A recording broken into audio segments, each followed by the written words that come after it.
بسم اللہ الرحمن الرحیم، السلام علیکم۔ ہیلو پاکستان۔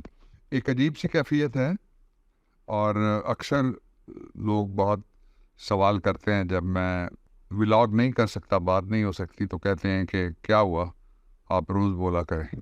یہ جو سانحہ ہوا بچے کا لاہور میں، اس کو دیکھ کے جتنے بھی اولاد والے لوگ ہیں، جتنے بھی انسانیت کا درد رکھنے والے لوگ ہیں، اور جتنے بھی نارمل لوگ ہیں، سائیکو فینس نہیں ہیں، وہ سارے کے سارے پورا پاکستان ایک طرح سے صدمے کا بھی شکار ہے، دھچکے کا بھی شکار ہے، اور ٹراما بھی ہے۔ رحمان فارس نے اس کو یوں بیان کیا ہے، کہتے ہیں کہ بچہ ہے، اس کو یوں نہ اکیلے کفن میں ڈال، ایک آدھ گڑیا چند کھلونے کفن میں ڈال، کیڑے اسے پسند نہیں ہیں کھلے ہوئے، کپڑے اسے پسند نہیں ہیں کھلے کھلے، چھوٹی سی لاش ہے اسے چھوٹے کفن میں ڈال، ڈرتا بہت ہے کیڑے مکوڑوں سے اس کا دل، کاغذ پہ لکھ یہ بات اور اس کے کفن میں ڈال، عیسیٰ کی طرح آج کوئی معجزہ دکھا، یہ پھر سے جی اٹھے اسے ایسے کفن میں ڈال، دفنا اسے حسین کے غم میں لپیٹ کر، یہ کربلائی ہے اسے کالے کفن میں ڈال، اور مجھ کو بھی گاڑ دے میرے لختے جگر کے ساتھ، سینے پہ میرے رکھ کے اسے میرے کفن میں ڈال، اور سوتا نہیں ہے یہ میری آغوش کے بغیر، فارس مجھے بھی کاٹ کے اس کے کفن میں ڈال۔ لاہور کے ایک پاکستان تحریک انصاف کے امیدوار تھے، ان کی گرفتاری کے لیے پولیس نے چھاپا مارا۔ پولیس نے کیا کیا، وہ ایک پوری ایف آئی آر ہے، 154 سیکشن ہے جو کوڈ آف کرمنل پروسیجر کا، اس کے لیے فرسٹ انفارمیشن رپورٹ ہے وہ تفصیلی۔ یہ ایک انٹرویو کی صورت میں جو عباد فاروق معصوم بچے عمار کے والد، ان کی اماں جی نے یہ ایف آئی آر قوم کے سامنے رکھی ہے، یہ ذرا پہلے سن لیجیے۔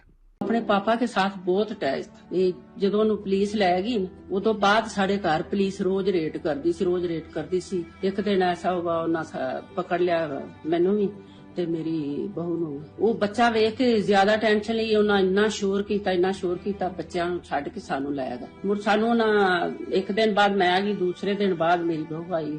ਆਇਆ ਤੇ ਬੱਚਾ ਘਰ ਨਾ ਬਿਲਕੁਲ ਨਾ ਉਹ ਜ਼ਿਆਦਾ ਹੀ ਕਮਜ਼ੋਰ ਤੇ ਡਿੱਗਾ ਆ, ਮੂੰਹ ਚ ਇੰਜ ਕਰੇ ਪਤਾ ਨਹੀਂ ਜਿਵੇਂ ਉਹਨੂੰ ਕੁਝ ਹੋ ਗਿਆ। ਅਸੀਂ ਹਸਪੀਟਲ ਲੈ ਗਏ, ਹਸਪੀਟਲ ਵੀ ਉਹਨਾਂ ਆਖੇ ਨੂੰ ਕੁਝ ਵੀ ਨਹੀਂ। ਫਿਰ ਅਸੀਂ ਦਾਮਦਰੂ ਤੇ ਵੀ ਲਿਜਾਂਦੇ ਰਹੇ, ਉਹਨਾਂ ਆਖੇ ਨੂੰ ਕੁਝ ਵੀ ਨਹੀਂ।